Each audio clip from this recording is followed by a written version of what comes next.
एक लाश के 31 टुकड़े, 31 कब्र और पूरे शरीर में 31 गोलियां भी। आखिर क्या थी इस 31 के आंकड़े की हैरत अंगेज कहानी। नमस्कार दोस्तों, आज की कहानी उन दो कत्लों की है जिनका ताना बाना 2 लाश, 31 टुकड़ों, 31 गोलियों और 31 कब्रों के इर्द गिर्द बुना गया है। एक ऐसा षड्यंत्र जिसकी तह तक पहुंचने की कोशिश में जुटी पुलिस भी एक बार खुद धोखा खा गई। क्राइम की भाषा में यह अक्सर सुना जाता है कि खून का बदला खून से ही लिया जाता है, लेकिन यह शायद कभी किसी ने नहीं सुना होगा कि एक लाश के 31 टुकड़े के बदले 31 गोलियां और 31 ही कब्र का बेहद उलझा हुआ ताना बाना किसी कातिल ने कभी बुना हो। दोस्तों, इस रहस्यमय हत्याकांड की कहानी जानने के पहले आप सभी से अनुरोध है कि वीडियो को एक लाइक कर दें, साथ में चैनल को सब्सक्राइब करके बेल आइकन को भी दबा दें। तो फिर चलिए देर न करते हुए इस कहानी की शुरुआत करते हैं। यह घटना दिल्ली से चंद मील की दूरी पर स्थित उत्तर प्रदेश के बुलंदशहर जिले का है। दरअसल इस क्राइम किस्से की शुरुआत होती है 2 पक्षों की खूनी रंजिश से। कुछ समय पहले इस इलाके में एक डॉक्टर को गोलियों से भूनकर मार डाला था। जब पुलिस ने इंक्वायरी की तो मृत सादाब की किसी से दुश्मनी की बात दूर दूर तक पता नहीं चल सकी। पोस्टमार्टम में पुलिस को सिर्फ यह पता चल सकी कि डॉक्टर सादाब के पूरे शरीर में 31 गोलियां दागी गई थी। पुलिस की जांच टीम बस यहीं पर आकर अटक गई थी। पुलिस वालों को ये बात काफी परेशान कर रही थी कि आखिर कोई इंसान 1-2 गोली में ही मर सकता है, तो फिर डॉक्टर सादाब के शरीर में 31 गोलियां झोंकने के पीछे क्या मकसद रहा होगा।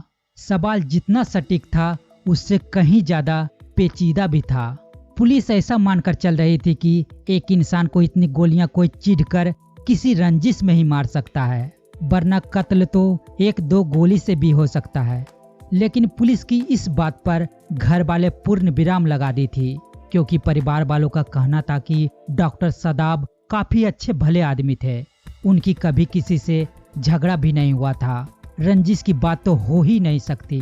बहरहाल कई दिनों की मेहनत के बाद पुलिस को जो कुछ भी मिला था उन सभी को एक साथ इकट्ठा करके देखने से एक बात तो साफ हो चुकी थी।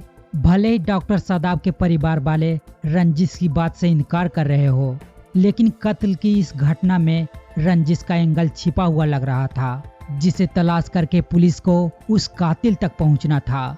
खुद से पैदा की गई रंजिश जैसे सवालों से जूझती हुई बुलंदशहर की पुलिस हापुड़ पहुंच गई, जहां इसी साल 18 मार्च को हापुड़ के हाफिजपुर इलाके में एक घटना को अंजाम दिया गया था। जब पुलिस ने हापुड़ के हाफिजपुर इलाके में उस कत्ल की कुंडली खंगाली तो उसके तार बुलंदशहर से कुछ किलोमीटर दूर डॉक्टर सादाब हत्याकांड से जुड़ने लगे थे। जिसके बाद पुलिस को पता चला कि हापुड़ में एक इरफान नाम के शख्स की हत्या इसी साल 18 मार्च को ही की गई थी।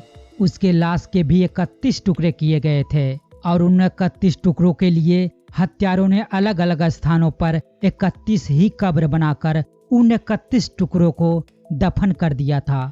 पुलिस इस खौफनाक वारदात की जड़ तक पहुंचने की कोशिश में लग गई। उन्हें इस केस से जुड़ी और भी कई जानकारियां मिली, जिनसे इन दोनों हत्याकांड की कड़ी जुड़ने लगी थी। पुलिस को पता चला कि हापुड़ में जो 18 मार्च को इरफान की हत्या की गई थी, वो हत्या डॉक्टर सादाब के भाई रागिब ने अपने दोस्तों के साथ मिलकर की थी और इरफान की लाश को कातिलों ने बड़ी बेरहमी से 31 टुकड़े करके अलग अलग जगहों पर 31 गड्ढे खोदकर दफन किया था। बस इसी का बदला लेने के लिए इरफान के भाइयों ने कुल 31 गोलियां डॉक्टर सादाब के पूरे शरीर में उतार दी। डॉक्टर सादाब हत्याकांड की जांच में जुटी बुलंदशहर की पुलिस को पता चल गया कि डॉक्टर सादाब के घर वालों ने जिन 4 लोगों को नामजद करवाया था वो हापुड़ में मारा गया इरफान के भाई थे। पुलिस ने एक लाश के 31 टुकड़े, 31 कब्र और 31 गोलियों की कड़ी तो जोड़ चुकी थी, मगर इसके बाद भी सभी कातिलों की गिरफ्तारी नहीं हो सकी है। गिरफ्तारियों के लिए बुलंदशहर के पुलिस पूरे राजधानी क्षेत्रों में अभी तक अपना जाल बिछाए हुए है। प्रिय मित्रों, अगर यह कहानी आपको अच्छी लगी तो कमेंट में जरूर बताएं। साथ में चैनल को सब्सक्राइब करके बेल आइकन को भी प्रेस कर दें।